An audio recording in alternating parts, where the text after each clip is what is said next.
Une frappe d'une ampleur sans précédent a eu lieu hier soir dans la région de Briansk, en Russie.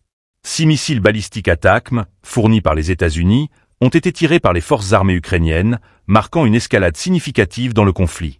Selon le ministère russe de la Défense, 5 des missiles ont été interceptés par les systèmes de défense aérienne S-400 et Pantsir, tandis qu'un 6e a été endommagé avant d'atteindre sa cible. Les fragments de ce dernier ont provoqué un incendie mineur dans une installation militaire, rapidement maîtrisée.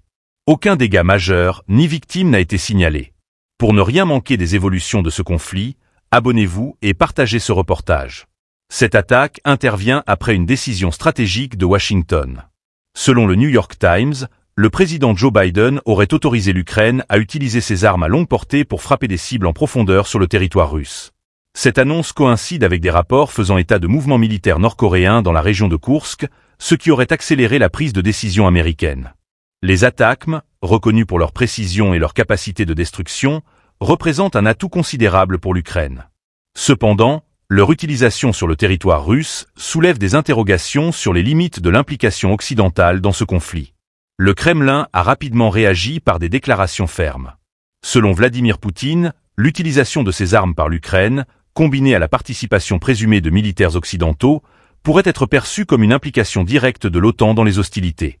De leur côté, d'autres puissances occidentales comme la France et le Royaume-Uni auraient également intensifié leur soutien militaire à Kiev. Le journal Le Figaro rapportait récemment l'utilisation de missiles Scalp et Storm Shadow contre des cibles russes. Cependant, l'article en question a été retiré de leur site internet, soulevant des spéculations sur la coordination et la discrétion des opérations alliées. Sur le plan militaire, cette offensive illustre la montée en puissance des moyens de frappe de Kiev, mais également les capacités de défense de Moscou. Les systèmes S-400 et Pantsir ont prouvé une efficacité certaine, même si des questions demeurent sur leur capacité à gérer une intensification des attaques à longue portée. Enfin, cette situation pose la question des représailles potentielles. La Russie, par la voix de son président, a réitéré sa doctrine de dissuasion nucléaire.